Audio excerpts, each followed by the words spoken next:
You feel like you're taking the right actions in your career, but you're not seeing results. And maybe it's starting to feel like you're wasting your time.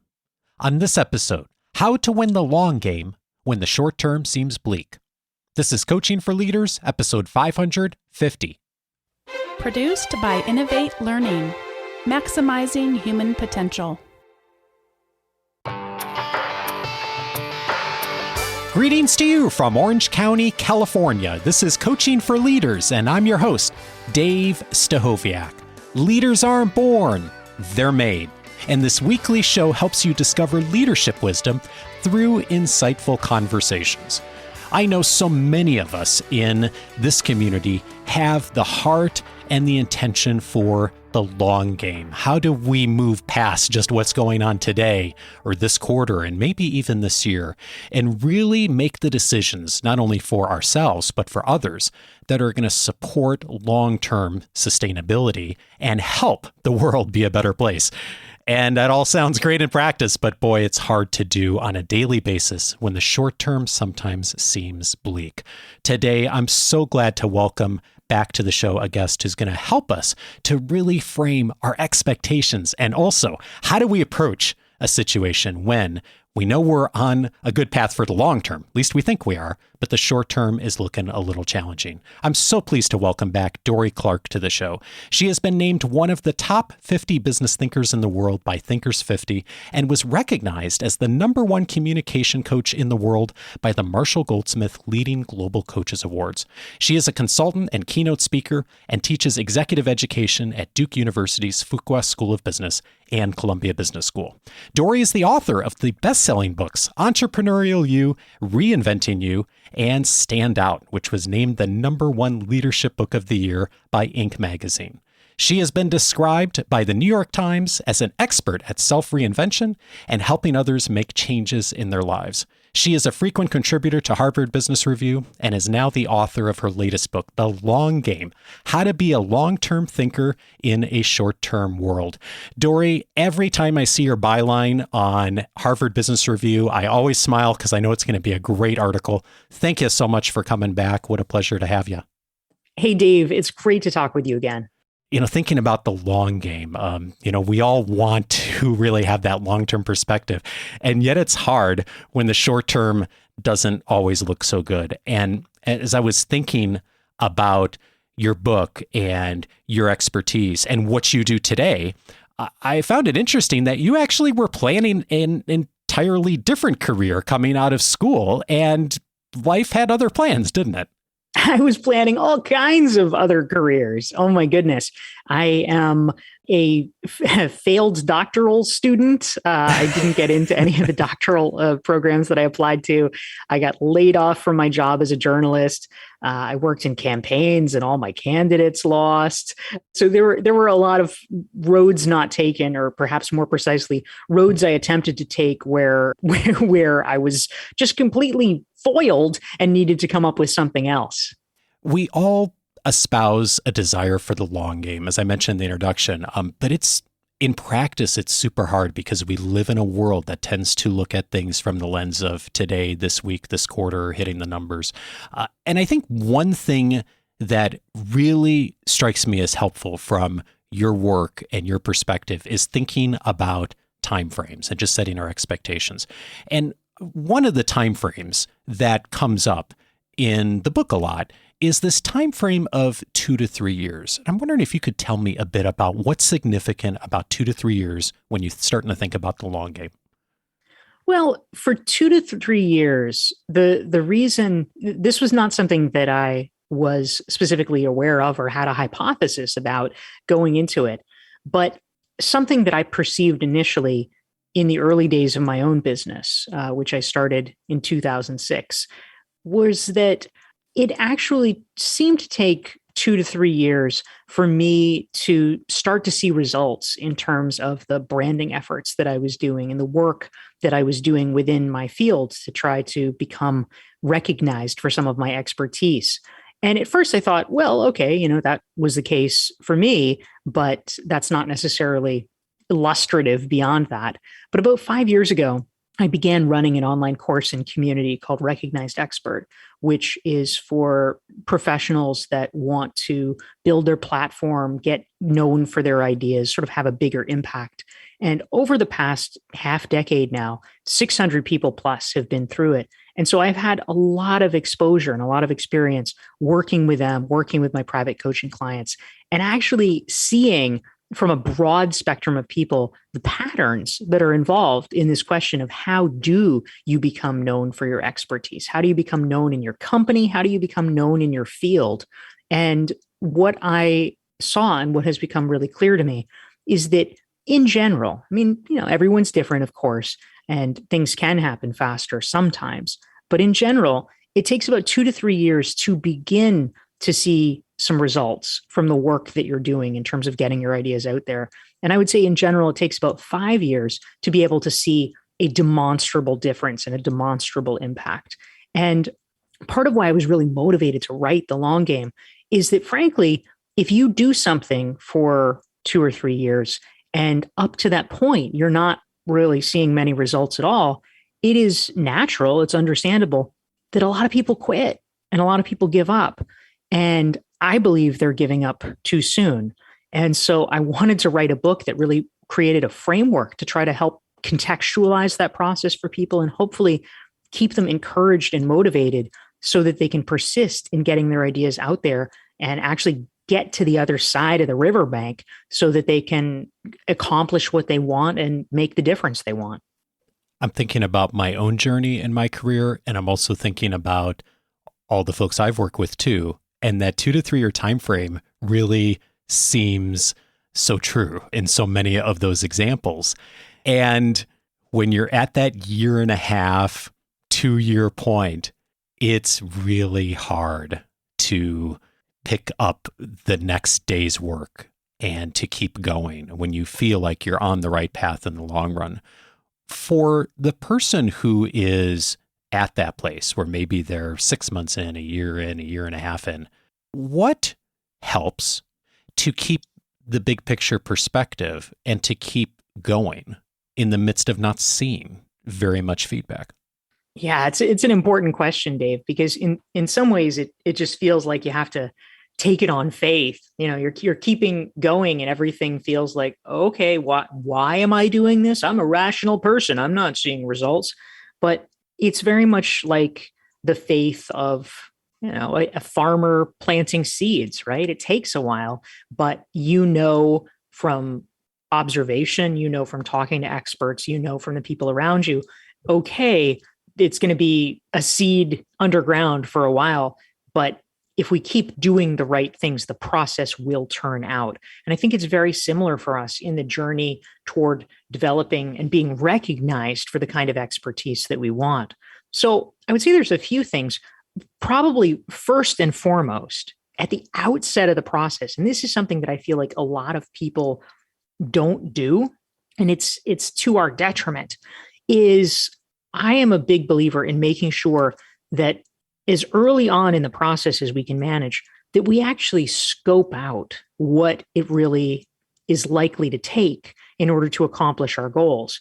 For a stunning number of people, we will make a goal, we'll even start pursuing a goal in earnest without really understanding what it looks like or what the commitment is that we're signing up for. And just as one example that I cite in The Long Game, I love this story. In 2018, Jeff Bezos had a letter to Amazon shareholders, and he tells a story in it about a friend of his that hired a handstand coach for yoga. And the handstand coach said that the average person, if you sort of ask them to guesstimate, they will say it probably takes about 2 weeks of practice to be able to successfully do a yoga handstand. And the truth is, it takes 6 months of daily practice to be able to do it. Oh, wow. Yeah, it's intense, man. I mean, I certainly can't do it. So I think most of us would get it that like, oh, well, if you make an estimate, it's probably not completely accurate. It might be off by a little bit. Maybe it's off by 20%, maybe even 30%. But literally, this is a case where the estimate of what it actually takes to accomplish something is off by a factor of 12, by 12x. It's 2 weeks versus 24 weeks. And I think so often we are operating with blind spots like that. We don't necessarily know. Like we know that, well, success isn't overnight. We know that. But like, okay, what's not overnight? Is it a month? Is it a year? Is it 10 years? Many people don't know. And so it's easy to get discouraged when the reality doesn't match, whatever super random number is in your head. So the first step, like with handstands, is to actually do some research, talk to people, or even, if you don't know them personally, do some investigating online and try to understand, for people who have already accomplished whatever your goal is, what did it take for them? That's not to say that your journey is going to be exactly the same. It might be different in some way, but broadly speaking, if X goal takes everybody else 10 years, it's probably not going to take you 2 years.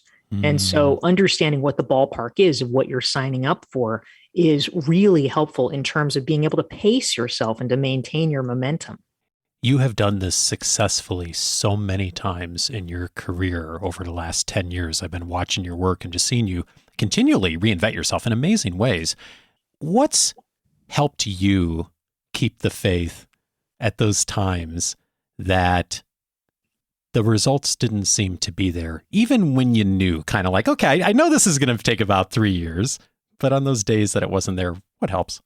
Yeah, it can be a lonely journey sometimes. That is for sure.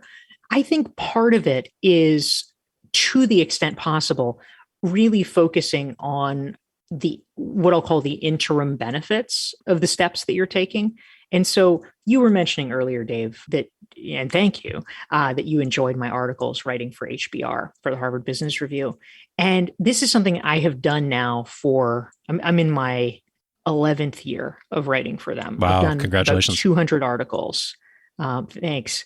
And, I think sometimes the idea we have in our heads, again, because we haven't really thought about it or we haven't really questioned it, is like, oh, well, I'm going to write an article and then I'm going to get a client reaching out to me and, get the $1 million contract or whatever the sort of magical narrative is. And the truth is, sometimes that actually does happen. There's a guy that I profile in my book, a client of mine named Ron Carucci. And in the long game, I talk about his journey and interview him about his process, because he had a lot of ups and downs in terms of building his brand and his platform and getting his ideas out there. And literally in his case, he actually did write an article for Harvard Business Review on their website. A potential client reached out to him. He secured a gig with them, and he has now parlayed it into a multi-million-dollar contract. I mean, Wow. It's amazing. And that stuff really can happen. But the problem is that most of the time it doesn't. Yeah. Most of the time you're doing the thing and you just have to keep doing the thing. And so, it would be great if every single one of my 200 articles had $1 million contracts attached to them. I can assure you that is not the case. But part of it is understanding and believing that there is power in accretion and in compounding, right? Like it's a simple concept to understand when it comes to personal finance.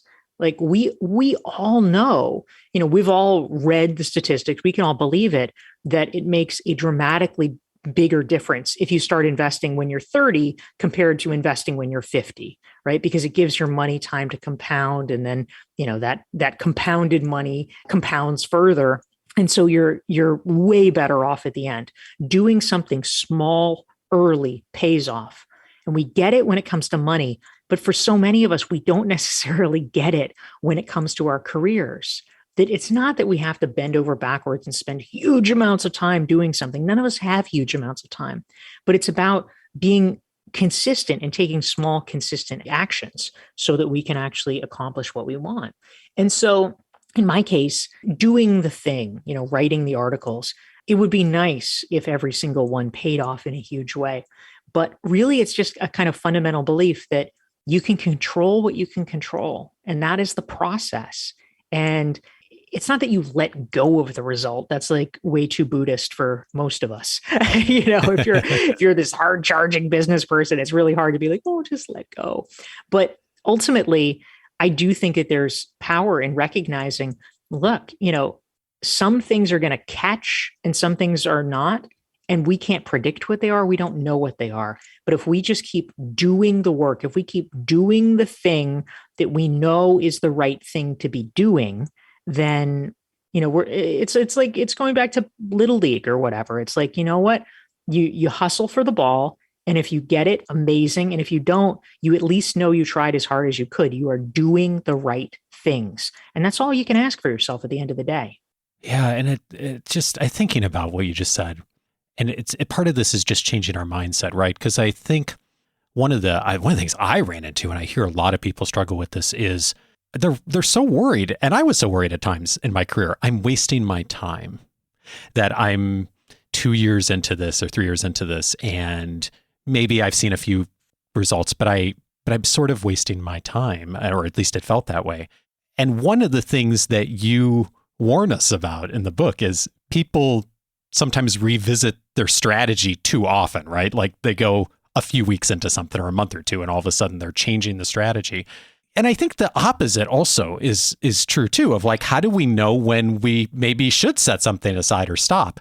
And one of the questions I really love that you invite us to consider in thinking about that is why am I doing this? Tell me about what's so significant about that question. Well, ultimately, when it comes to figuring out what we should be spending our time on, it's true. I mean, nobody wants to be the sucker that's like throwing away his time on some fruitless effort that everybody else for years has been like, oh man, when's Dave going to give that up? Yeah. Like that's the paranoia that's like playing in the back of our minds. But ultimately, there are some activities that we can do that we just have to say, look, if it like takes off, if it goes viral, if it goes big, of course, that will be great. Of course, that will be valuable.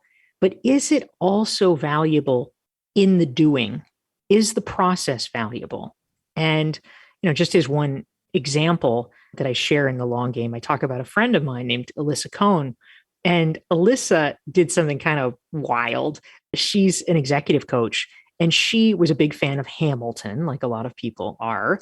And so she got really into Lin-Manuel Miranda. And he has this initiative that he did. It was actually a show that was on Broadway, but they created a kind of community training program. And it's called Freestyle Love Supreme. And they have these classes that you can register for, and it's beatbox, improv, rap.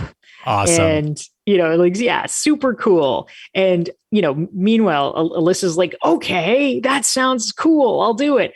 And so she actually takes this class in person. This is pre-COVID. So she signs up for this class. She takes it. She walks in, and she immediately, we've probably all been there, right? She immediately knows, oh no, I'm in the wrong place. Because it's basically her who's this, executive coach, and it's a bunch of like 20-year-old guys in hoodies who are all like pretty much professional rappers. And she's like, oh, this is not going to go well.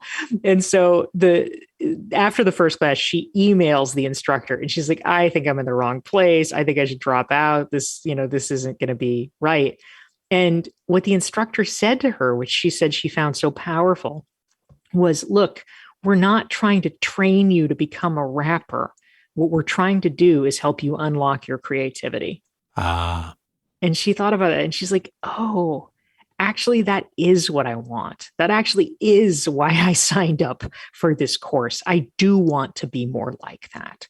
And so she went through the whole course, even though she was nervous, even though she was uncomfortable, even though indeed she was a less good rapper than all of the 20-year-old guys who were, rapping their whole teenage life. And she did a public performance even, but she said that at the end of the day, she just thought about, well, who do you want to become? And is it worth it to do this to become more of that kind of person? And I think that's often how we have to reorient our thinking. I hear two really clear invitations from what you've said already in this conversation. One of them is to really think generally about timeline of the 2 to 3 years of looking for seeing some of those initial results. The other piece that's perhaps just as significant, if not more so, is what do I get from this? even if nothing happens externally, what does this do for me? What's the bigger picture behind why I'm doing it? And that way, when sometimes it doesn't work, right? I still got something that was really valuable that helped me grow as a person, as a professional. And it seems to me that changing that mindset and setting our own expectations there is so helpful at being able to keep going on the days when the results don't come in. I think that's really right, Dave.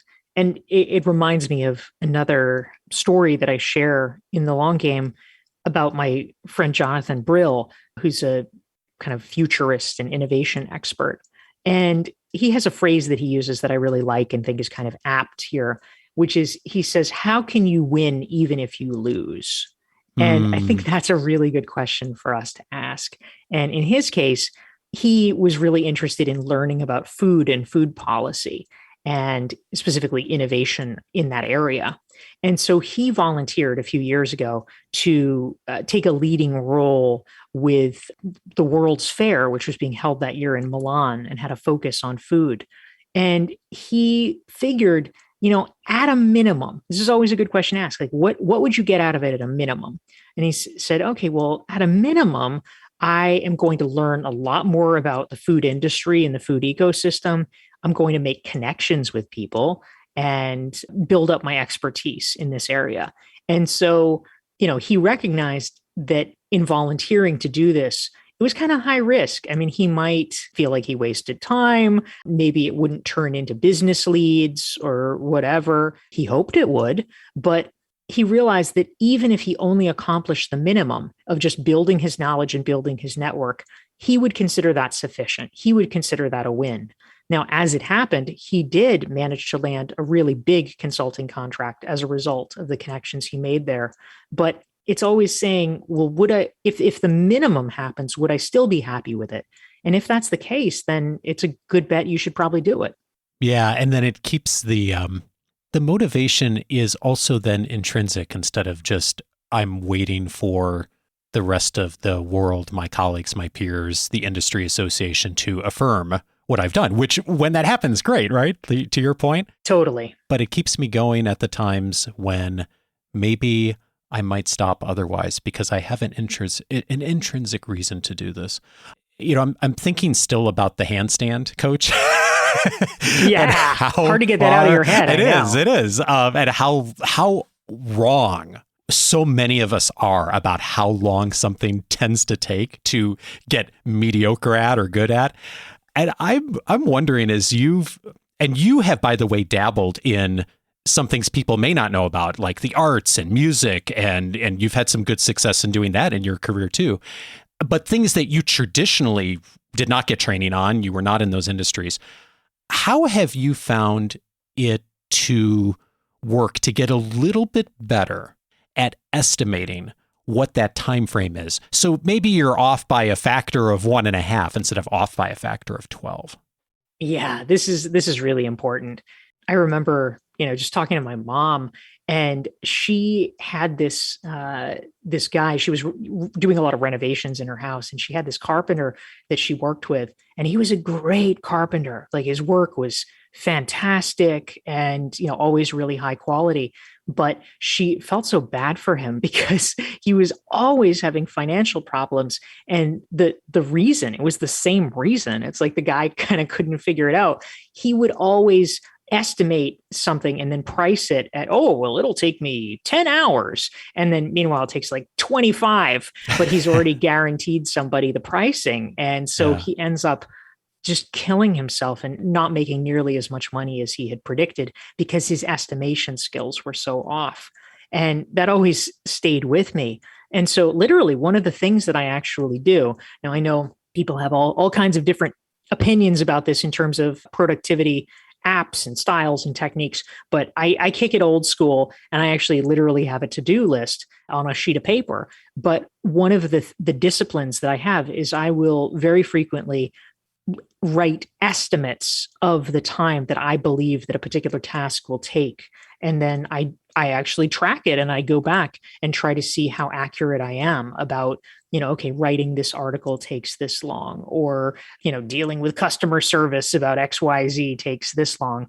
And over time, I actually have gotten better because the thing that we often don't do is track and get feedback. I mean, the reason why sports coaching is actually pretty effective is you can see in that moment, like, oh, okay, I shifted my elbow. So am I more likely or less likely to make the free throw? And you see, oh, okay, if I hold it like this, it's way more successful. But for a lot of us in business, we don't have that careful tracking and feedback system. And so this is a thing where it actually is not that hard to do. And the discipline of it helps us get sharper. How many times I know this probably varies depending on what it is, but how many iterations do you find that it takes to get to a place where your ballpark estimate is pretty good most of the time? Yeah, it's a good question. I mean, the truth is for most professionals, the tasks that we're doing are not necessarily that novel, right? You might not have necessarily done a presentation for this client, but you've done presentations before. You sort of know how long it takes you to build a deck or whatever. And so I actually think that because it is rare that there is a completely novel situation, we already have rough estimates. We're not starting from zero. And so I would imagine that with just careful tracking and iteration, probably two or three go arounds, and we can actually achieve fairly accurate numbers for most of the things that we're doing on a regular basis. A lot of this is starting to collect some data, right? To get us not to set aside the emotion and all the psychology that goes into this, but in addition to that, to provide some data that verifies and helps us to set our expectations well and frame what to do to get to the long term. And one of those other data points that you invite us to do, and you invite clients to do, I know, is to really seek out trusted advisors and to find out what they say and to listen to them. For the person who hasn't done that before, what does that look like? Yeah, well, I think part of it, and just to sort of back up about why this is so important, when we are in the thick of something, we often, I will state this deliberately boldly, we often can't trust ourselves. And what I mean by that is that it is very natural as a human tendency to either get too wedded. This is sort of the sunk cost fallacy, right? We get too wedded to the thing that we're doing. No, it's going to turn around, Dave. I just have to keep at it a little longer, as the ship is slowly sinking. We either go in that direction or we go in the opposite direction. Oh my God, it's never going to work. This is never going to turn into anything. I should just give up right now. And maybe you're around the corner from something good. It's just very, very hard because as the player in the situation, we get over-involved. And so it is incredibly helpful to have people with perspective, hopefully multiple people, because, one person could be an outlier. But if you have 3-4 people that know what they're talking about and they all are telling you the same thing, no, Dave, keep at it. This is really good. This could be something, then you can be more inclined to listen to them because you have told yourself in advance, okay, in this situation, it's like the if then, if I am freaking out about whether or not it's working, what I need to do is listen to my team of advisors. And so how do you form it? Well, ultimately, it doesn't necessarily have to be a formal entity. It's not like, oh, will you be on my board of advisors? And we meet every third Tuesday. It could be that, but it doesn't necessarily have to be that. It's really just thinking for yourself, who do I know that has 2 criteria? Number one, they have to like you and, hopefully want the best for you. They have to be a friend or an ally in some way. And secondly, who knows about this field? Who knows about this realm? Your mom always wants the best for you, but mom, maybe she does, but most likely she's not an expert in the field that you also happen to be in. And so we want people who are knowledgeable enough about your profession that they are able to make nuanced evaluations. Is this actually a new idea? Is this a good idea? will this work? Is it likely to be well received by the existing players? Whatever it is. And so thinking about who those people are and, essentially just making sure that you have the kind of relationship where you're able to periodically call them up or ask them for advice or invite them out for coffee, and just cultivating that, making sure that you're nurturing the relationship and giving back as well is really powerful, because during those times when we get caught up in our emotional spiral in one direction or another, they are there to help us. And, we were talking before this, Dave, you're in a mastermind, which you were saying has been really quite valuable for you. Yeah. How has that factored into your success and your ability to withstand the ups and downs? Oh, it's huge on perspective of getting objective advice. It's not even sometimes advice. It's just objective reactions to someone who's not involved in the emotion behind it. Because it's so easy. Like you said, it's either like, oh my gosh, I'm 2 weeks into this and nothing's happened. Or you've been emotionally connected to it for years and kind of everyone else knows like, okay, this isn't a good thing. Just the objectivity of other people who are in a related space, know a little bit about what you do, have expertise of their own that's related, but aren't tied to it emotionally. That's huge. And I appreciate the invitation that you make, that this doesn't necessarily have to be a formal thing. Like it could be a formal group, but it could also just be an informal conversation. If someone who has experience with this in your industry, in your association, in your as a peer, and getting some input from them can be really helpful on this. And you used the analogy a moment ago of a sinking ship, and that is, of course, the fear we all have, right? Like I'm spending 3 years trying to get traction in this association in our industry, and I keep running up on roadblocks, and I'm not being successful. There are times that truly we should jump ship and throw in the towel, right? Because we are on the wrong thing. What is helpful to? I know we never know for sure, right? But what are some of the indicators that maybe it's time to think it is time to change the strategy, or maybe change directions altogether? Yeah, well, I think there's a couple of things. I mean, the first one is the question of how broad the feedback is that you're receiving, right? There are always going to be differences in taste and differences in preferences. And I think one thing that we often do that is dangerous is we get our heart so set on one particular path to success. Oh, well, I'm going to get a job with Apple, and it has to be with Apple. And okay, I mean, that sounds wonderful. That would be great. But if for some reason, I don't know, the relevant hiring manager at Apple went to UNC and you went to Duke, and she's like, you know what, Blue Devils, F you, never. Well, I mean, that's not your fault. You can't do anything with that. And until that person leaves, you're going to be blocked and you're going to be banging your head against a wall. And so one of the themes that I have in the long game is just the importance, hopefully, of being able to be directionally correct, but understanding that we really put ourselves in a perilous position if we think there's only one particular path. That's putting too much power in somebody else's hands. If you say, I want a really great tech job in Silicon Valley, there's a lot of things you can do. You could work for a different tech company. You could work for Google. You could work for Facebook.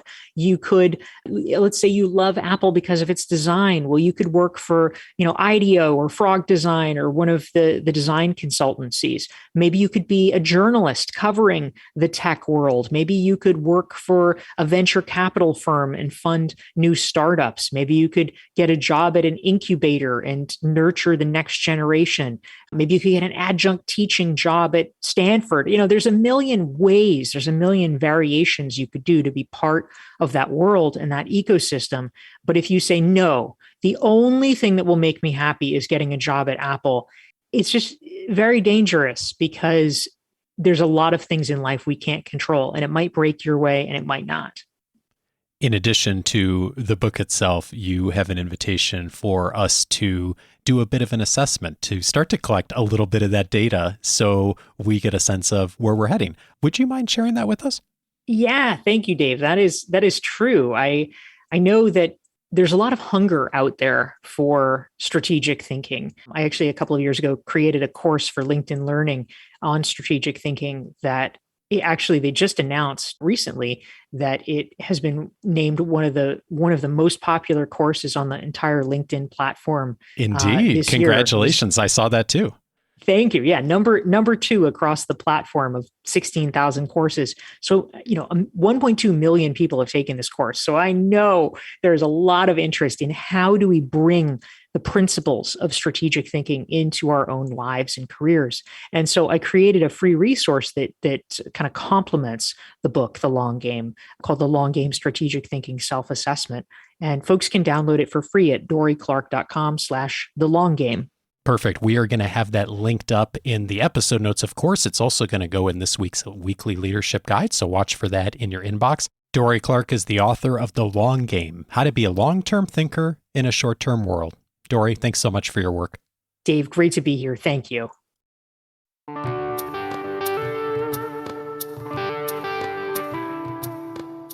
If this conversation was helpful for you, several related episodes I'd recommend. One of them's episode 448, The Value of Being Uncomfortable. Neil Pazrica was my guest on that episode. We talked about the unfortunate reality that when we're learning and growing, it is pretty uncomfortable, especially if we're really changing our behavior, which of course is part of our professional development. It's part of doing something better, more effectively. Episode 448. A bit of an inspiration for you if, in context of this conversation, you're finding it's time to do something that's a little bit more uncomfortable than what you've done before. I'd also recommend episode 516, How to Find Helpful Advisors with Ethan Cross. Ethan and I talked in that episode about the importance of finding the right advisors, the people that can provide the insight, the objective perspective for us, but also importantly, who to avoid in finding advisors. Dorie mentions this in her book as well, the importance of finding those helpful advisors in our careers that can help be mentors, guides, supports, and sponsors to us. Episode 516, if you're thinking of doing that, some great first steps for you. And then finally, one of the things that many of us are working towards in our careers is that next position, whatever it may be. On episode 526, I talked with May Bush on making the case for your next promotion. May had a fantastic career at Morgan Stanley, rising up to one of the chief officer levels in Europe, and talked us through in that episode exactly what worked for her, what doesn't, and now, as she teaches others how to advance their careers, some of the key tactics that you can take that will help you to make the case for your next promotion. Episode 526 for all the details there. All of those episodes you can find on the coachingforleaders.com website. If you haven't set up your free membership, I'm inviting you to do so because you can search the entire library by topic. One of those topic areas is career growth. It's important for all of us to make sure that we have an eye to our own career growth, and in the context of leading others, how can we continue to develop and enhance our own careers. Many episodes we've had over the years on these and related topics, all of them inside the episode library, plus access to all the free audio courses, the member casts, my personal library, and of course, when you set up your free membership, you'll get my weekly leadership guide with details on all of the episode notes, the links, and many of the other resources that I found for you throughout the week that I think will support you in continuing to move forward. All of that at coachingforleaders.com. Set up your free membership and you'll be off and running with everyone else. Next week, I'm glad to welcome Vanessa Bonds to the show. She is going to be teaching us about how to use power responsibly and what the research says that will help us to move forward to do that well. More on that next Monday. Have a great week and see you then.